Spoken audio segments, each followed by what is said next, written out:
Então, o que é que aqui nós falámos aqui um bocadinho então nos desafios do pós-parto aqui para as mamãs.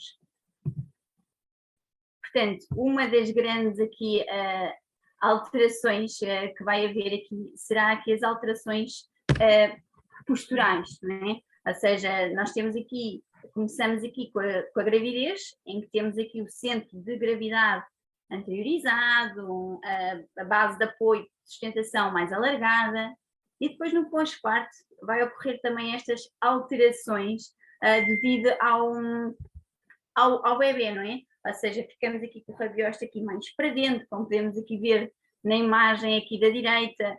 Porquê? Porque temos o nosso bebê aqui ao colo e então todas estas alterações posturais vão decorrer para aqui termos aqui estas predisposições para nos sentirmos melhores. No entanto, estas predisposições para nos sentirmos melhores nem sempre é as mais adequadas, não é?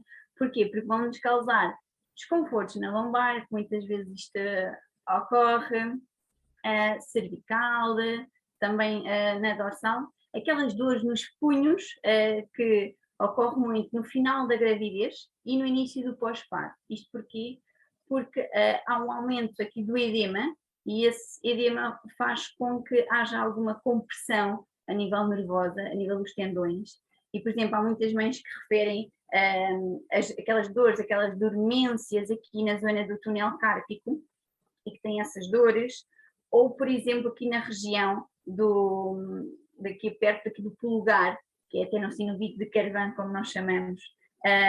Portanto, tudo isso aí vai alterar, e o facto também da mãe estar de uma forma assim repentina com o bebê, aqueles movimentos repetitivos de colocar o bebê no berço, estar com o bebê ao colo, portanto aquelas más posturas que nós temos aqui com os punhos todos dobrados, tudo isso vai nos causar aqui estes desconfortos e também alguns encurtamentos musculares por causa destas alterações posturais. Portanto, ok, mas agora o que é que podemos fazer? O que é que há aqui a fazer? Né?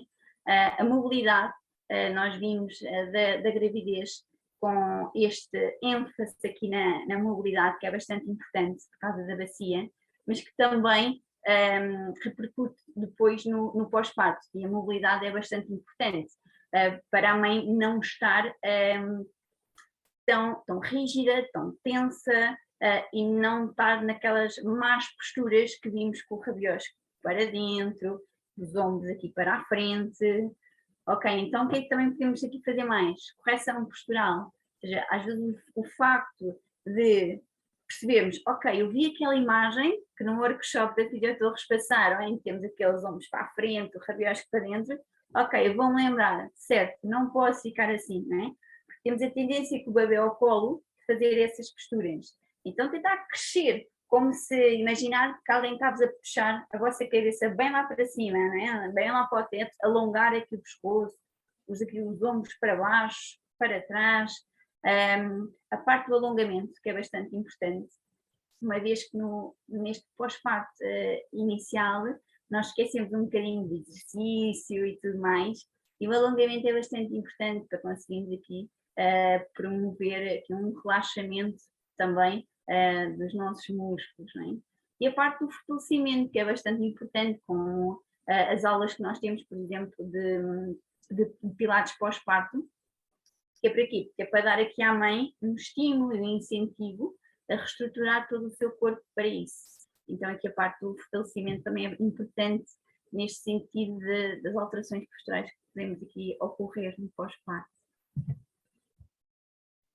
Ok, então, isto é tudo muito bonito, mas o exercício físico, ou seja, como é que eu aqui posso, quando é que eu devo começar?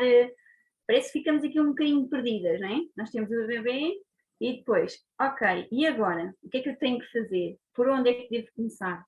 Portanto, nós temos aqui que o exercício físico é fundamental, a parte do treino e do trabalho aqui personalizado e acompanhado é essencial para um retorno da nossa saúde e do corpo de nós, não é, mamães. que é bastante importante. Mas quando é que eu devo retomar? Ok, 1 semana, 2 semanas, 3 meses? Portanto, aqui depende muito do tipo de parto, ou seja, se for parto vaginal, temos que ter aqui este timing de 4 semanas pós-parto. Se for parto por cesariana, devemos ter aqui o timing das 6 a 8 semanas pós-parto. Depois aqui a quem? Ok, e agora, a quem é que devemos aqui recorrer? Não é? Nós temos aqui uma primeira instância, a parte do médico obstetra, que para quê? Para dar o seu consentimento, para percebermos se está tudo bem, se a mãe pode regressar aqui à sua atividade física. Depois aqui a parte da fisioterapeuta pélvica, ou seja, para dar aqui o aval de que se está tudo bem a nível não só pavimento pélvico, como respiração, diafragma, diástase, ok? E depois sim procurar um profissional específico nesta área. Falo fisioterapeuta pélvico como alguém na área do desporto. Não parece, estás a ver. Que possa estar aqui Estás a ver? com esta especialização. Consegues ver? Está bem? Ok, mas por onde é que eu devo começar? Ok, já sei quando é que eu devo começar, por onde, né? O que é que eu tenho que fazer? Aqueles pontos fundamentais do género, ok, eu quero começar, mas eu não sei o que é que eu posso fazer, ou o que é que eu não posso fazer. Portanto, dois conteúdos essenciais na recuperação pós-parto são a parte das respirações, ou seja, que eu muitas vezes, as grávidas que estão comigo sabem aquele ênfase da respiração, ou seja, nós na gravidez respiramos por norma muito só a zona abdominal e esquecemos aqui da parte de cima, mas é importante trabalharmos aqui um conjunto, não é? Parte abdominal e também diafragmática. Para quê? Porque, por exemplo, nós subimos um lance de escadas e parece que estamos completamente rotas, cansadas, não é? Porquê? O nosso diafragma, em vez de ter uma amplitude, tem uma amplitude muito mais reduzida. Então, o que vai fazer? Vai fazer com que trabalhe muito mais rapidamente, faz com que nós cansemos muito mais. Não é? Portanto, aqui a parte da respiração, ou seja, uma mão no peito e uma na barriga, e encher, e quando enchem, as duas mãos é como se quisessem subir, e quando deitam ar fora, as duas mãos baixam. Ok? Ou seja, encher pelo nariz e deitar o ar fora pela boca. E depois aqui o controle abdominal, que eu digo sempre, eu dou sempre o exemplo das setas a apontar para o centro do umbigo. Quando deitarmos o ar fora, essas setas têm que se juntar no centro do umbigo e para cima, ok? Um exemplo que eu às vezes dou é, imaginemos que nós todas vamos querer vestir umas calças abaixo do nosso número, que é fantástico, não é? Portanto, o que é que tem que acontecer? O fecho tem que fechar.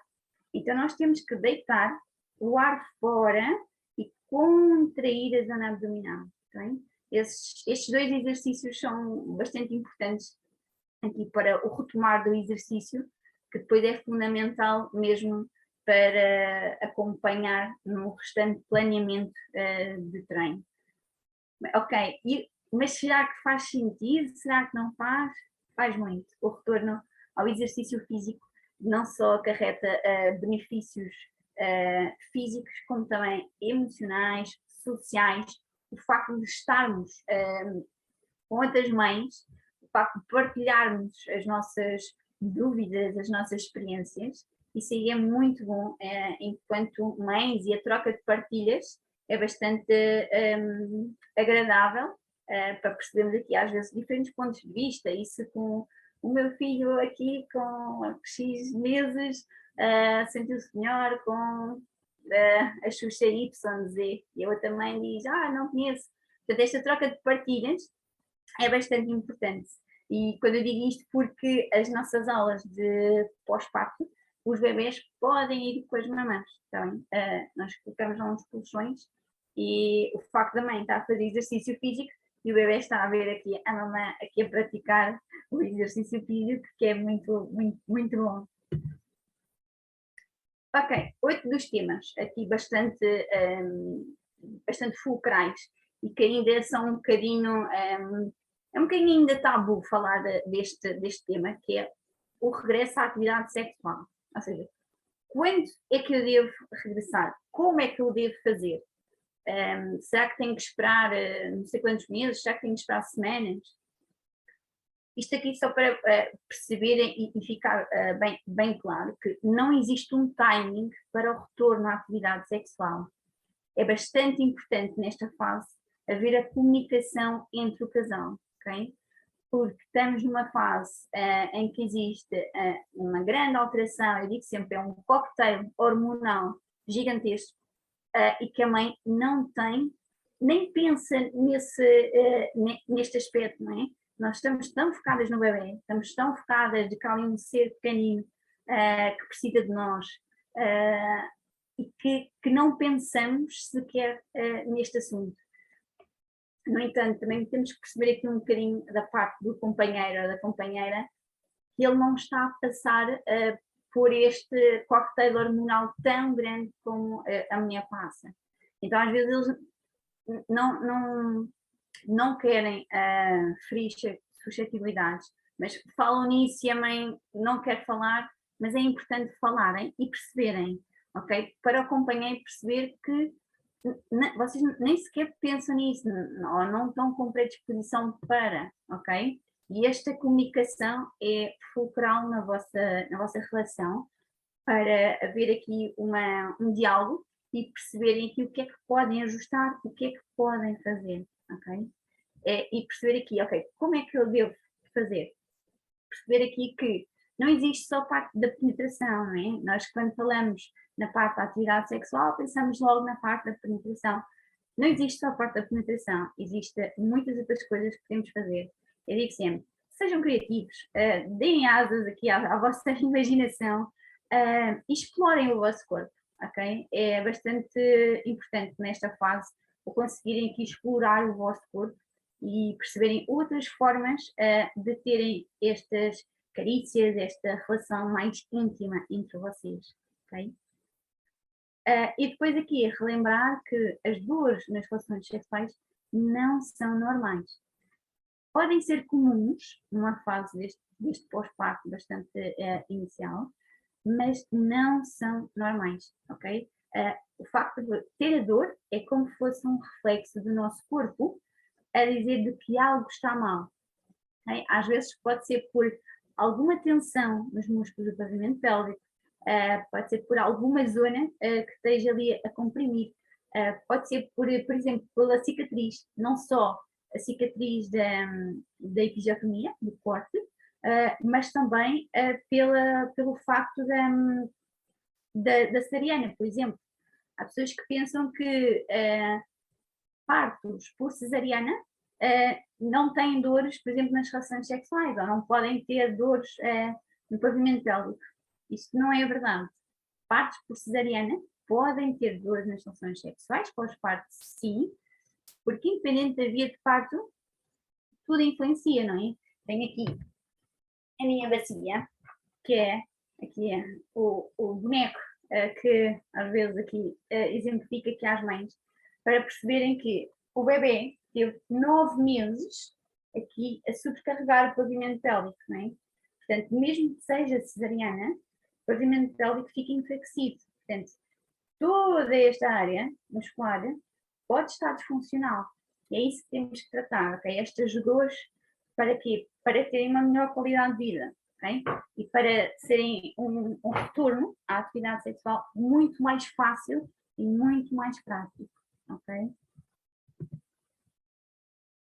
Agora aqui falamos aqui um bocadinho da parte depois da fisioterapia, a importância aqui da fisioterapia pélvica, o porquê de falarem, agora está cada vez mais a falarem aqui da fisioterapia pélvica no pós-parto. Porquê é importante? O que é que aqui acontece?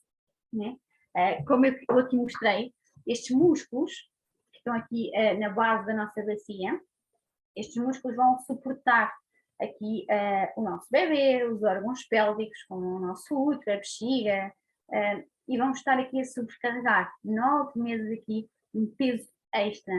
E pode haver aqui algumas, na gravidez, e mesmo no próprio parto, esta estrutura pode sofrer aqui algumas disfunções, ok?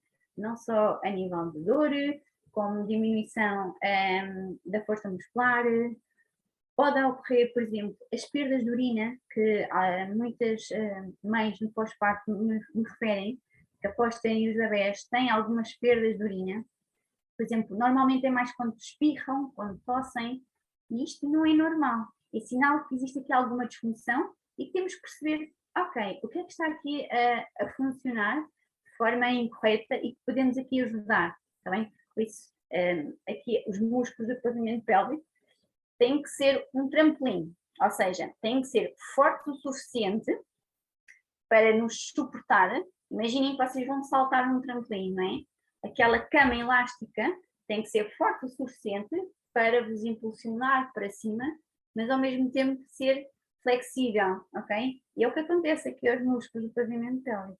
Tem que ter estas estruturas, estas competências para. E muitas pessoas ainda pensam que a fisioterapia pélvica no pós-parto é só a massagem perineal, que é só a parte ali. Tem aqui o boneco, vocês mais normalmente adoram este bonequinho, e pensam que às vezes que é só a massagem que é a zona pélvica. E não é. Nós na fisioterapia pélvica avaliamos a pessoa como um todo, ok? Não só a parte da postura, lá está as alterações posturais que possam aqui haver e que possam estar aqui a influenciar estes desconfortos, como a parte da respiração, o diafragma, o controle abdominal, aquelas setinhas a apontar para o centro do umbigo, né? Avaliamos a parte da diástase abdominal, que é também muitas vezes falada, não é?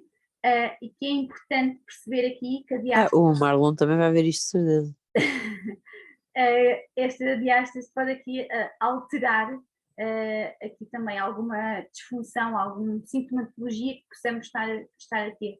E daí ser importante avaliarmos também a diástase para perceber. A diástase é o afastamento dos retos abdominais que existe na nossa parede abdominal e às vezes quando está muito profunda ou com um grande afastamento entre os retos, ou seja, 2 dedos acima, é considerada patológica e tem que aqui ser um bocadinho trabalhada mais do que se for 2 dedos inferiormente, ok? Não só é importante a distância, mas a profundidade, ou seja, a profundidade é importante. Porquê? Porque a função da linha que separa os retos é bastante importante para nos dar aqui um bom controle abdominal, ok?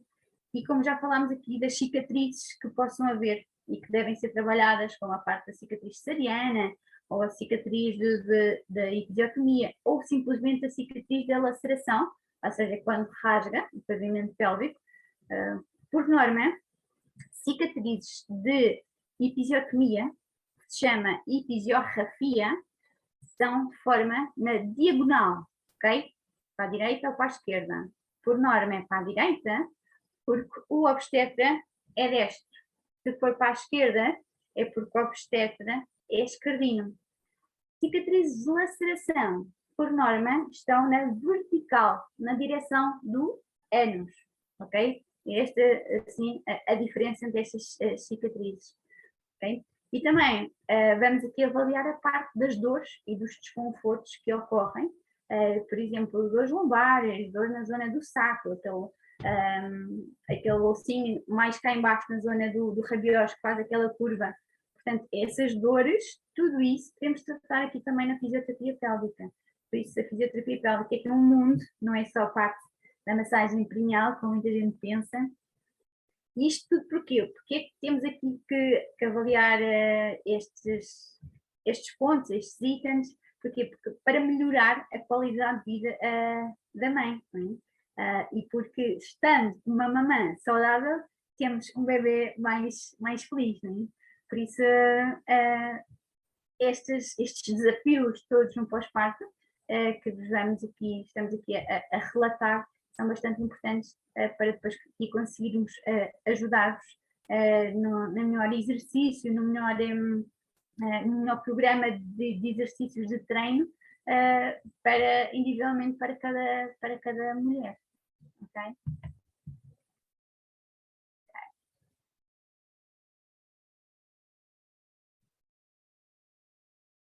Obrigada, Joana.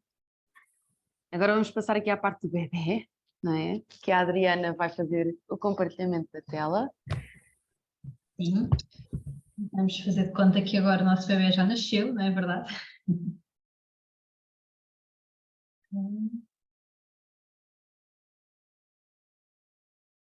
Só dizer que se existirem dúvidas aqui na parte que foi dada pela Joana, no final ela vai estar disponível para responder a qualquer dúvida que tenham, ok?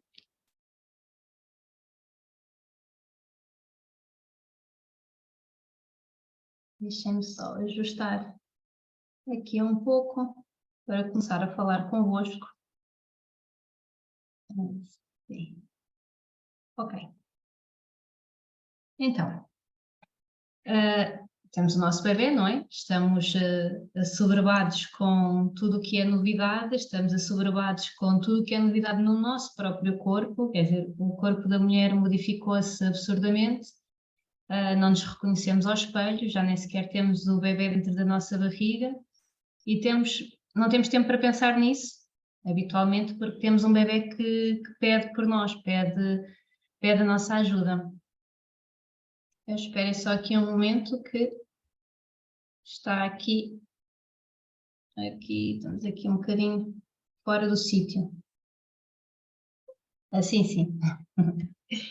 Pronto. Então, o nosso bebê nasceu. Ainda na maternidade, quais são os primeiros desafios, as primeiras dificuldades que por vezes podem surgir? A amamentação. Já é quase um monstro da maternidade, o tema da amamentação, porque há muita pressão para amamentar, porque queremos amamentar, porque não queremos, porque nos dizem que devemos, porque queremos, mas dizem-nos que vai ser difícil. Portanto, quando a amamentação corre bem logo desde uma fase inicial, ótimo. Quando não corre, pode ser muito dramático. Para já, aqui também, tal como a Joana disse, a dor na amamentação também é algo que é comum, mas não é normal. Portanto, aquela dor inicial de um mamilo que está um pouco dorido é normal, sim, e deve ir passando nos primeiros dias. Se isso não acontecer e se efetivamente houver dor, houver feridas, gretas, se houver uma baixa produção de leite, se entretanto começar a surgir uma mastite, que é uma inflamação já da mama, se os ductos mamários ficarem entupidos, isto na mãe, se isto acontecer, é um alerta de que não é normal, algo está errado, e aqui habitualmente estas situações referem-se a alguma dificuldade no bebê. Essa dificuldade pode ser por alguma disfunção a nível da língua, pode ser a nível de uma disfunção do pescoço que vai afetar todas estas situações que eu já vou falar um pouco melhor mais à frente. Se houverem estalinhos, engasgos frequentes, se o bebê estiver muito irritável, se ele adormecer logo quando começa a mamar ou se ele demorar muito tempo a mamar e apresentar sinais de fome, atenção, são sinais de alerta e devem procurar ajuda. Quais são então as possíveis causas para haver uma dificuldade na amamentação? Pode haver um torcicolo, em que habitualmente o bebê tem o pescoço inclinado para um lado e inclinado para o outro, preferencialmente, ou seja, na maior parte do tempo ele está com o pescoço virado sempre para o mesmo lado, ou com muita maior frequência para esse mesmo lado. Tensão dural. O que é a tensão dural? Tensão dural é, se nós imaginarmos que nós temos meninges, que temos uns tecidos dentro do nosso corpo, que vêm desde o crânio, desde aqui da base do crânio até cá atrás ao nosso osso sacro, que a Joana já falou um pouco dele, esta tensão é uma tensão em que o bebê tenta aproximar a cabeça do rabo. Ou seja, o nosso bebê tenta aproximar aqui esta zona da cabeça aqui do rabo para aliviar uma tensão que ele sente aqui nesta parte posterior e que é muito comum nos bebés logo nestas fases iniciais. Portanto, esta rigidez, se um bebê se apresenta assim para aliviar o seu desconforto, não vai ser fácil de mamar, não é? Não está numa posição adequada para conseguir mamar. pode haver uma disfunção a nível da língua, portanto a língua pode ter pouca força para mamar, para fazer a sucção, ou pode estar restrita pelo um freio curto, um freio lingual curto, que é este freio aqui por baixo da nossa língua, que pode estar a encurtar a língua, não permitir que ela tenha a mobilidade adequada para conseguir fazer a extração de leite e estimular a produção de leite. O bebê pode também ter refluxo, também é muito comum. O que é que acontece? Um bebê com refluxo acaba por vezes ainda a mamar, se o refluxo for logo numa fase muito inicial, ter comportamentos em que se estica o seu corpo todo para trás, estica a cabeça toda para trás, e no momento seguinte quer logo mamar outra vez e volta-se a esticar para trás e apresentar ali uma irritabilidade que numa mãe, numa família que já está insegura aqui para uma amamentação que está a ser mais complicada, é o suficiente para a mãe acreditar que tem uma baixa produção de leite.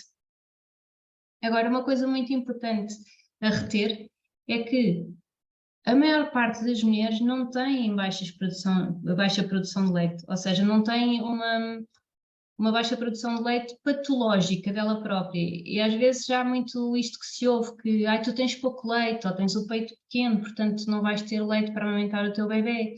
E uma coisa a reter, isto é muito raro. Muito mais frequentemente existe uma baixa produção de leite porque temos um bebê que não estimula devidamente essa produção de leite e então aí sim vai haver uma diminuição da produção.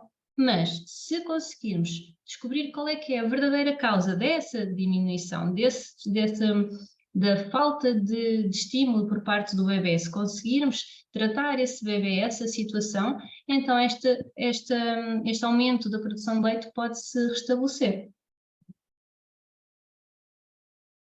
O que é que temos então que fazer? Temos que avaliar, temos que perceber de onde é que vem esta dificuldade. Será que vem do bebê? Ele tem alguma assimetria no seu corpo? Ou uma assimetria no seu crânio, na face? O que é que isto quer dizer? Ele tem na sua cara, ele tem obviamente um olho mais pequeno do que o outro, uma orelha mais para a frente do que a outra, um desvio aqui da comissura labial, aqui da boca, quando se ri. O bebê tem, por exemplo, o corpo em forma de banana ou em forma de C, assim como maior frequência quando o deitam, veem mais frequentemente nesta posição. Se houver aqui alguma alteração neste sentido e somando a esta assimetria haver também uma dificuldade na amamentação, então devemos sim pedir ajuda a um fisioterapeuta ou um osteopata pediátrico especializado para conseguir efetivamente perceber se a dificuldade na amamentação vem realmente daí, tratar, melhorar e então ver se esta amamentação melhora.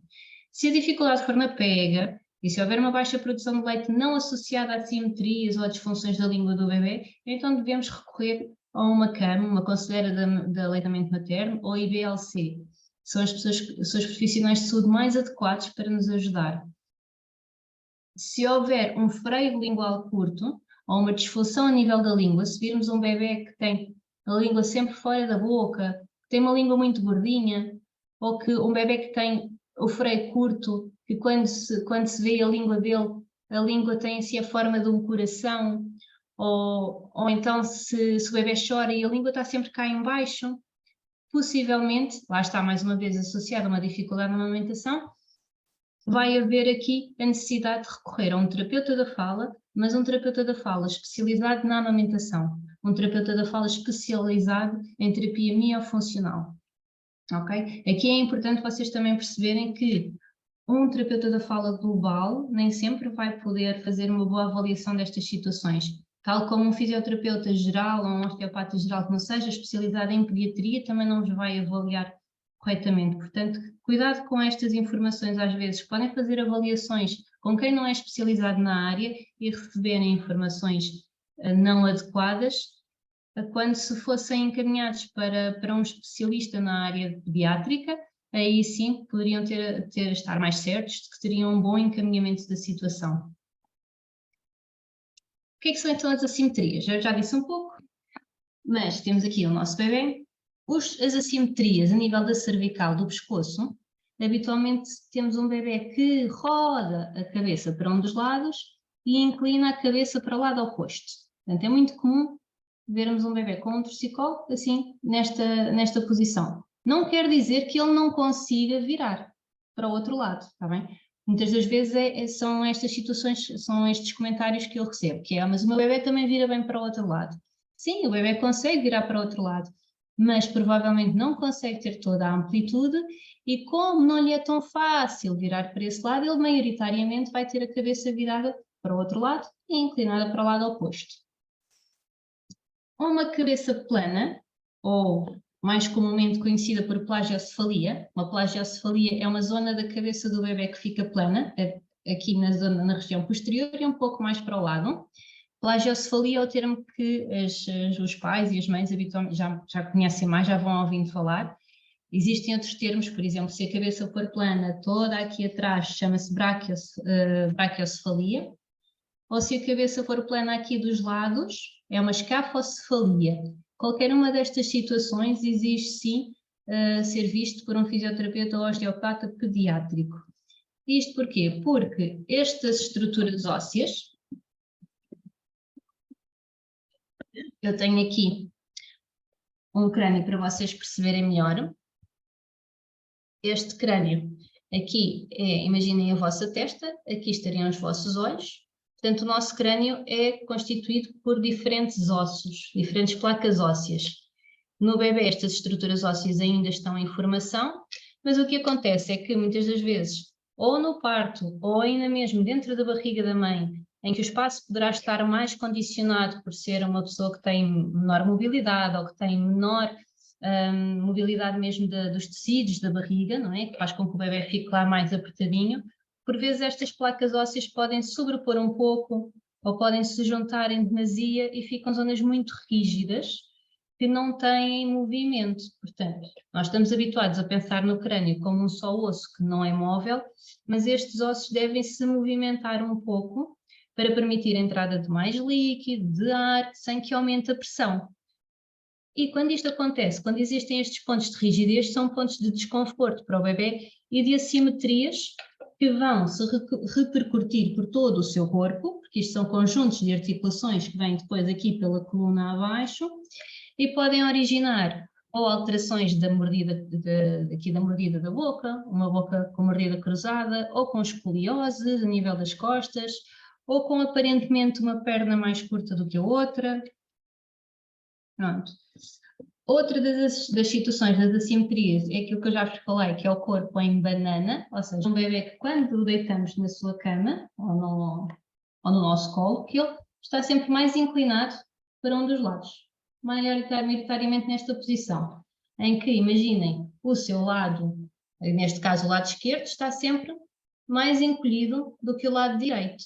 Muitas das vezes também uma perninha também mais fechada, que muitas das vezes, se for aqui a pernoca do lado esquerdo, vai trazer aqui problemas de obstipação, porque esta zona aqui fica menos móvel, mexe-se menos, portanto o intestino também mexe-se menos.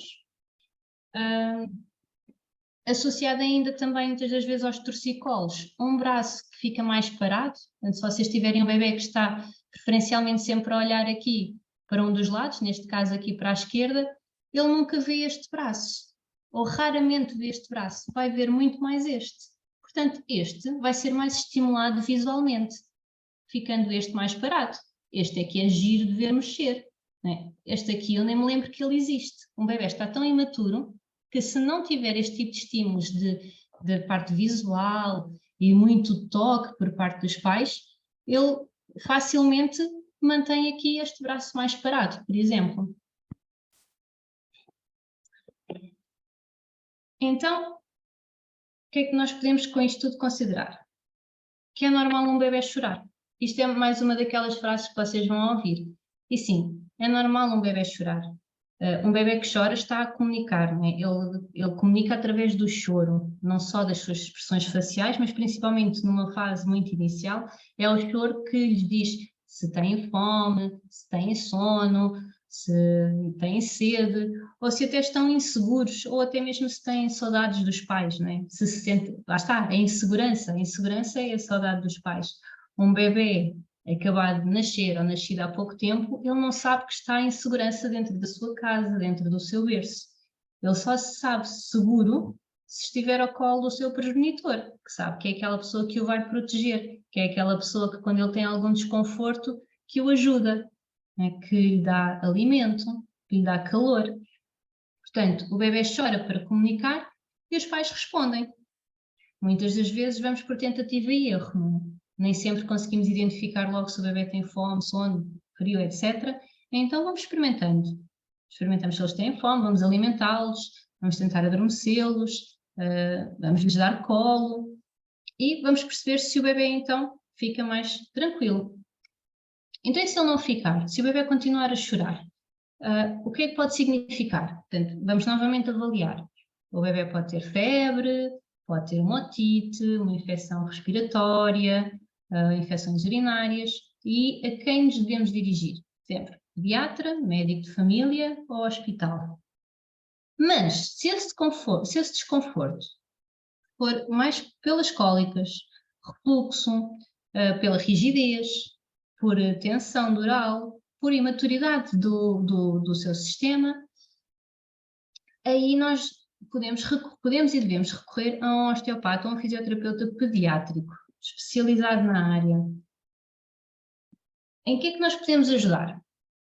Nós em consulta, ou eu em consulta, o que eu gosto sempre de ensinar e de dizer é que eu aqui faço a minha avaliação, mas eu faço a minha avaliação deste momento, do momento desta consulta. Em casa, o bebê por vezes tem outros comportamentos que não teve em consulta, portanto é muito importante o ensino, é muito importante vocês conhecerem o vosso bebê e vocês conhecerem quais são os seus comportamentos, a forma como eles se movem, a forma como eles choram. Isso vai-vos dar toda a informação, ou vai-vos dar muita informação para tentar perceber o que é que se está a passar e como é que o podem ajudar.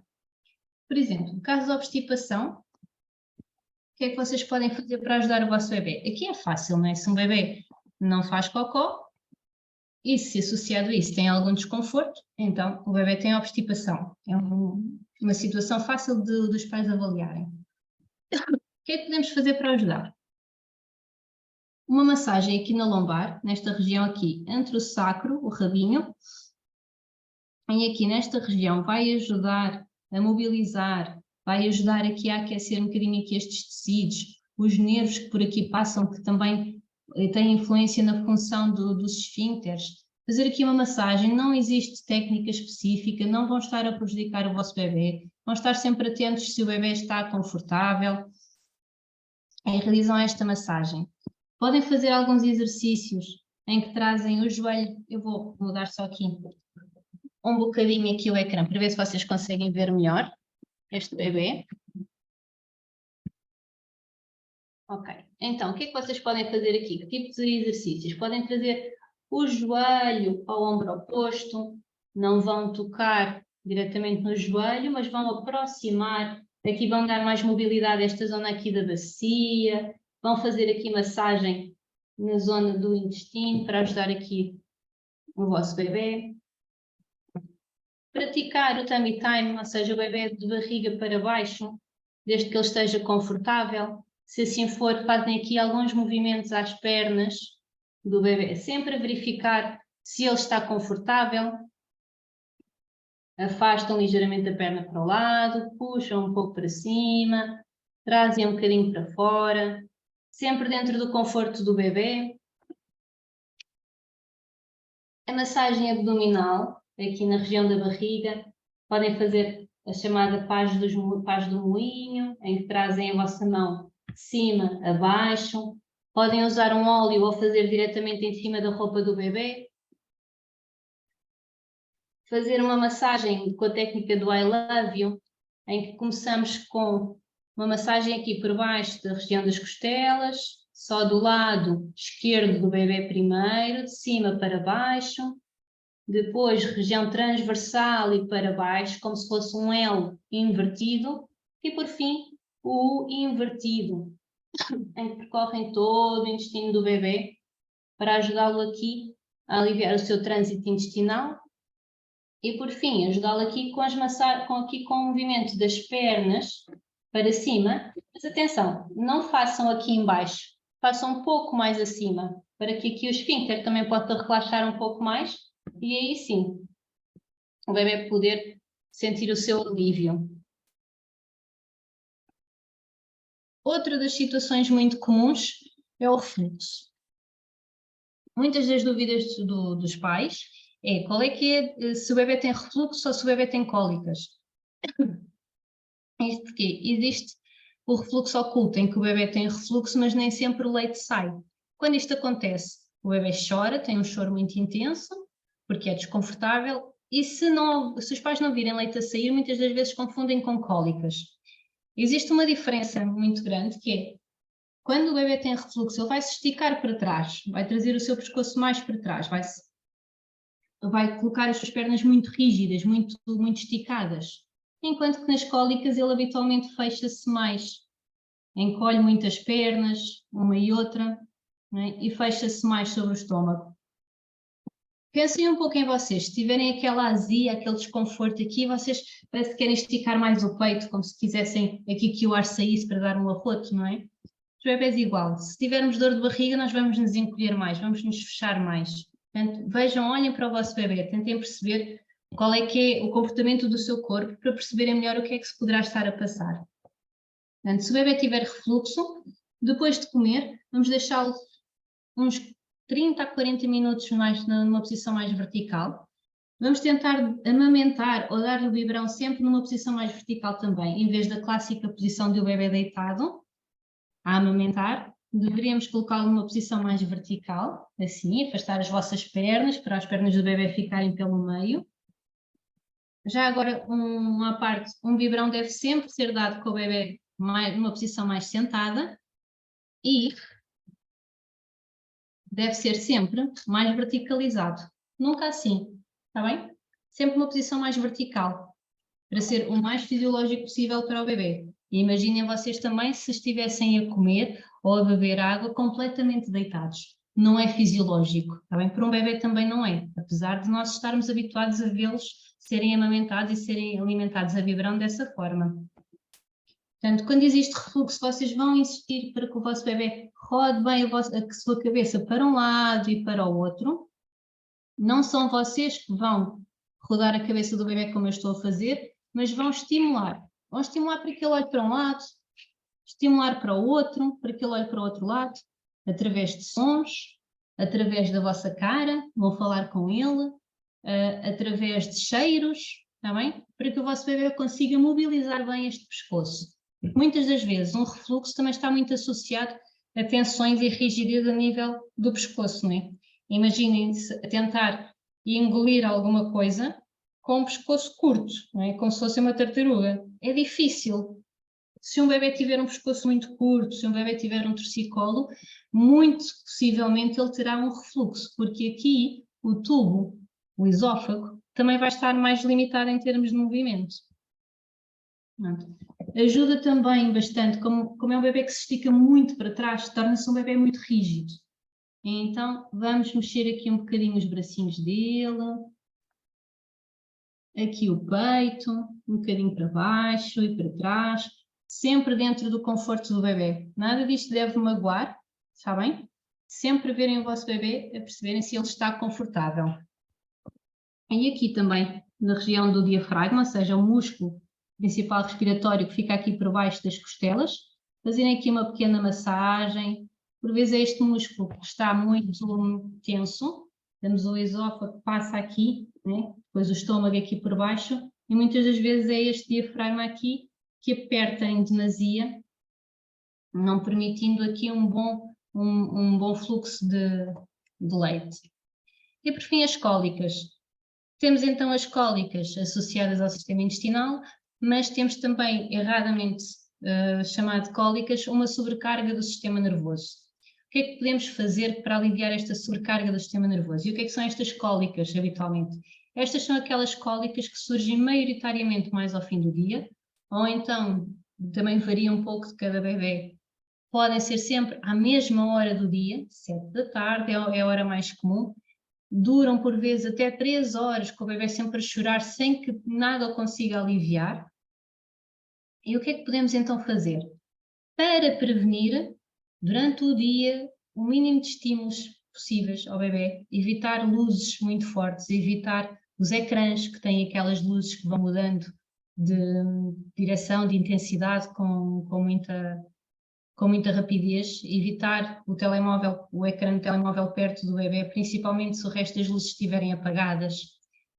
Fazer mais contacto pele com pele, a vossa pele nua no vosso bebê com a pele nua, vai acalmá-lo mais, vai trazer-lhe mais segurança, portanto vai se sentir menos ansioso, menos vezes. Um banho para aqueles bebés que gostam do banho. É claro que se for um bebê em que o momento do banho é muito estressante, então aqui não vai ser essa opção para este bebê.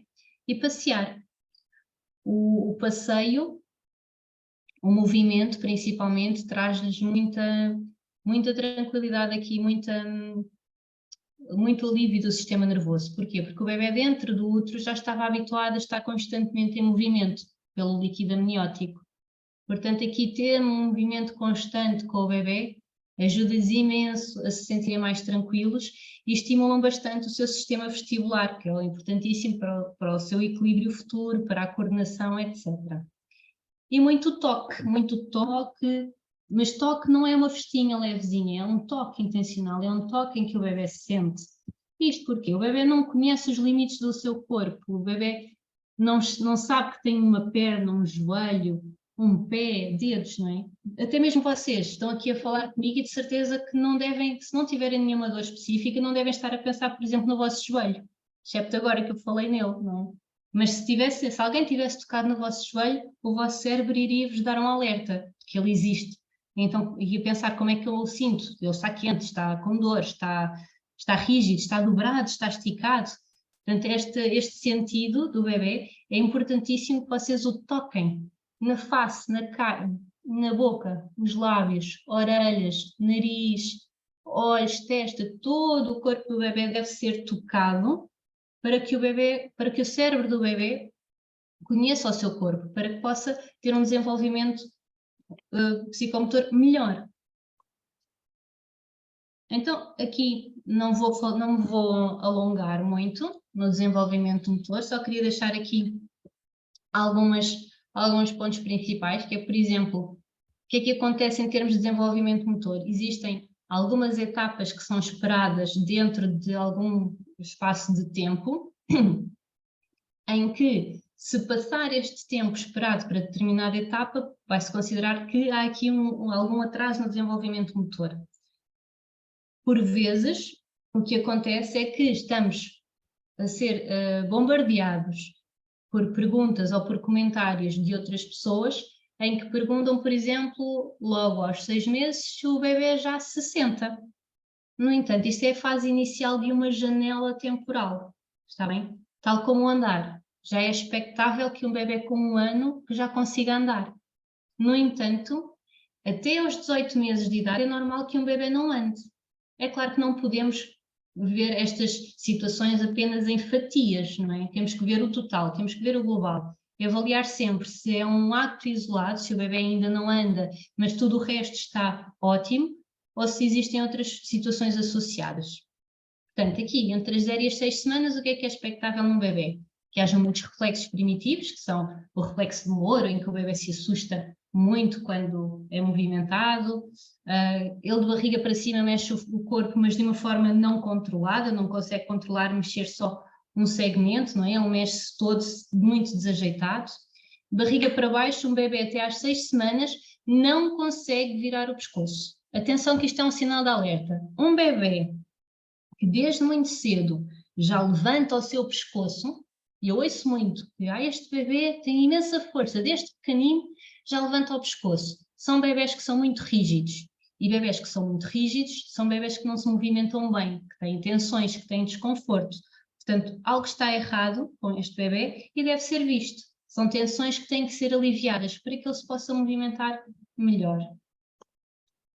Entre as 7 semanas e os 3 meses, o bebê já é esperado que às 8 semanas já mantenha um olhar estável durante 3 segundos, mais ou menos, quando aproximamos um objeto, que consiga levantar a cabeça quando está de barriga para baixo, aqui sim, que se consiga apoiar nos antebraços quando está de barriga para baixo e que consiga agarrar objetos aqui assim na linha média. Entre os 4 e os 6 meses já devem conseguir trazer os pés à boca. Atenção, mais uma vez, um exemplo. Se aos 4 meses o bebê ainda não trouxer os pés à boca, não é grave, não é um sinal de alarme, não é um sinal de alerta, está bem? Temos que ver o total. Se for um bebê muito, muito rígido, que não traz o pé à boca, aí sim é um bebê que deve ser acompanhado. No entanto, se for um bebê que mexe-se bem, que é molinho e que ainda não traz os pés à boca aos 4 meses, mas que já começa a fazer intenções disso, está tudo bem. Um bebê entre os 4 e os 6 meses já deve pivotear. Pivotear é quando eles estão de barriga para baixo e viram um bocadinho aqui para um lado, viram para o outro. De barriga para cima já deve ser capaz de rolar de barriga para baixo e vice-versa. De barriga para baixo, com as mãos apoiadas no chão, deve conseguir elevar todo o peito e já se equilibram quando são sentados. Quando são sentados, não é que se sente sozinho, está bem? Entre os 7 e os 9 meses já é expectável que eles rastejam, que se coloquem em 4 apoios, que se consigam levantar estando apoiados ou no sofá ou num móvel pequenino, já se devem conseguir sentar sozinhos e alguns começam já a gatinhar.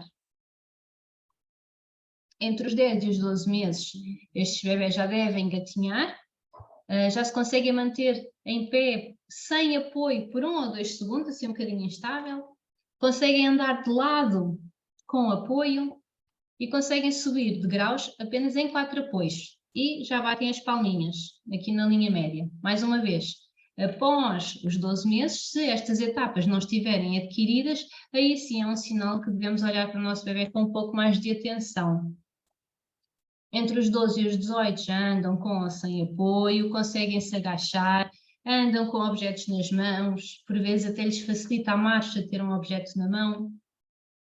Entre os 18 e os 24 meses já sobem e descem de graus, correm, conseguem chutar uma bola, puxam brinquedos enquanto andam.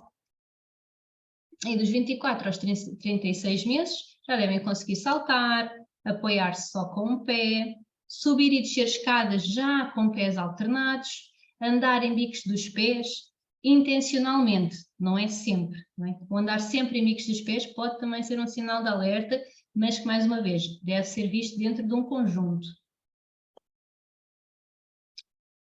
Aqui, o que é que eu considero proibido para um bebê? Um pouco o meu lema é um nem sempre nem nunca e tudo deve ser visto dentro de cada situação. Mas, de um modo geral, xuxas que sejam muito gordas, que tenham uma tetina muito grande, não deve ser oferecida ao bebê. Porquê? Porque a nossa língua tem um papel fundamental na respiração, no desenvolvimento aqui de toda esta parte orofacial. Vai ser importantíssimo para a fala, para a respiração, deglutição, para o desenvolvimento aqui dos dentes e da forma como esta boca se mantém, para a mastigação. Se lhe dermos uma xuxa muito gorda, a língua vai estar numa posição muito baixa, não vai conseguir trabalhar aqui toda esta zona da boca, não vai conseguir explorar a boca cá dentro. A língua é muito sensitiva, portanto, através da língua eu consigo sentir a minha gengiva, consigo sentir o meu céu da boca, e os bebés também conhecem o mundo também através da língua. Se tiverem constantemente com uma xuxa na boca, ainda por cima se for grande, eles não vão emitir tantos sons, não vão usar corretamente os músculos da sua boca, não vão respirar corretamente, porque há sempre, ou pode haver uma entrada de ar. Portanto, xuxas estreitinhas, fininhas, as que são menos desaconselhadas no momento são as xuxas da marca Curaprox e devem ser oferecidas só mesmo quando é necessário. Não é também assim que um bebê começa a chorar ou espetar-lhe uma xuxa na boca. Ele pode ser acalmado de outra forma. Portanto, depois também quando quiserem retirar esta xuxa mais tarde, vão estar a retirar um objeto que ele considera ser essencial para o seu consolo. Portanto, ele deve saber que se consegue consolar de outra forma. Portanto, um pequeno truque é mantenham a xuxa fora do vosso alcance e fora do alcance do vosso bebê e dos avós e das visitas.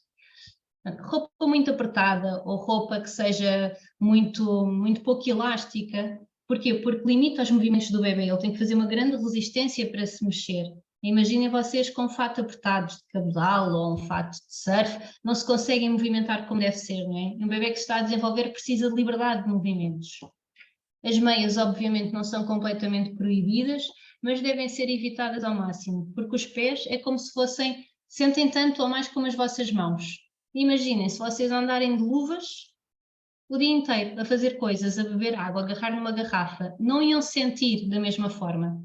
Os bebés ainda usam muito os pés, colocam os pés no chão, mesmo que não seja para andarem em pé, para tentarem só o colocar, para tocarem com as suas mãozinhas. Então, quanto mais sensações eles puderem ter, melhor.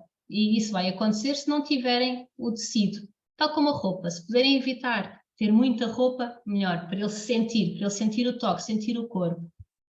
Evitar espreguiçadeiras, andarilhos, aranhas, bombos, tudo que limita o movimento de um bebê, não é? Se coloca um bebê numa espreguiçadeira, ele não vai se movimentar, ele não se vai regular, ele não vai virar, ele não vai tentar se sentar. Portanto, vai haver aqui um atraso no desenvolvimento motor destes bebés, não é?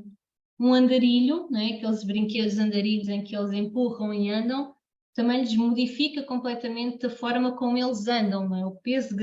O seu peso da gravidade está muito mais para a frente, portanto vai alterar a forma como colocam os pés no chão. Não vão aprender a andar mais depressa, vão aprender a andar de forma errada. Tal como ajudar um bebê a sentar quando ele ainda não se consegue sentar, também é retirar-lhe a oportunidade de aprender a se sentar, tal como andar. Ajudar um bebê a andar, para além de alterar também o seu centro de gravidade, vai também retirar-lhe a oportunidade de realmente se equilibrar, de saber como é que ele consegue não cair, como é que ele consegue avançar, não é? Queremos que ele aprenda a andar sozinho. E sapatos muito duros e estreitos, não é? Sapatos que também, mais uma vez, limitam o movimento. Nós não queremos que o nosso bebê ande assim, a fazer aquele barulho. Não queremos que ele ande desta forma. Um pé, para se movimentar, deve-se articular. E para isso deve ser maleável, está bem? E deve haver espaço aqui à frente para os seus dedos se movimentarem também à vontade. Um sapato muito apertado vai trazer aqui situações de dedos encavalitados, de joanetes, etc. Portanto, devemos então promover o quê? Liberdade de movimentos. E eles vão ter liberdade de movimentos no chão, vão-se poder movimentar à vontade. Atenção que não é na cama, que é muito mole, no chão mesmo duro.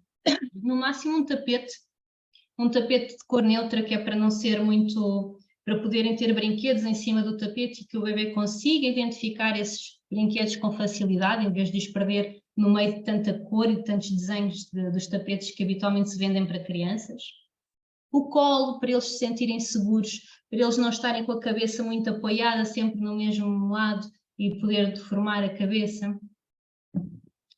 O tummy time, ou seja, a barriga para baixo, para que o bebê consiga desenvolver aqui a força do seu pescoço, dos seus músculos aqui das costas, porque se formos a pensar bem, é a partir daqui que eles vão para os próximos movimentos, começar a gatinhar, começar a rolar, etc. Promovam os pés descalços para ele poder se deslocar melhor no chão.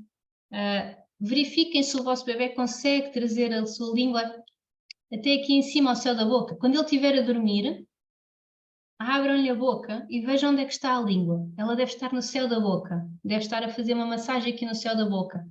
Devem respirar pelo nariz. Um bebê ou uma criança que tenha muitas das vezes a boca aberta vai ficar com estes músculos moles, vai ter dificuldades na mastigação, vai ter dificuldades em desenvolver aqui estes ossos que permitem uma maior passagem de ar, vai ser um bebê que vai estar mais obstruído com maior frequência. Façam a lavagem nasal quando é necessário, está bem? Não é necessário fazer todos os dias, mas quando for necessário, quando virem que o vosso bebê está obstruído, façam a lavagem nasal. Não aspirem, o aspirar vai agredir as mucosas do bebê e vai fazê-las inchar, diminuindo então aqui a passagem do ar. Portanto, lavem o nariz, lavem com o soro, as vezes que forem necessárias até o soro sair limpo, numa posição do bebê sentado, desde o bebê recém-nascido podem e devem fazê-lo sentado. Inclinar para a frente, colocar a seringa numa narina com adaptador de preferência e colocar na outra. Não é preciso haver aqui inclinação, está bem?